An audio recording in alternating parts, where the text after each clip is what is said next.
Something wrong with my Glock. My trigger won't reset.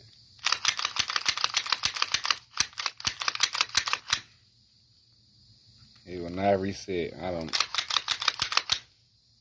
know what's going on. When I do this, it won't reset.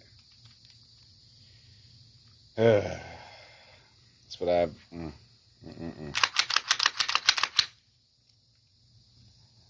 Now I gotta figure out what the problem is with that. If y'all know what the problem is, let me know in the comments, cause I ain't got time for this. Like, it really won't do nothing. That's crazy. Nothing but Glock. And change that. It's crazy.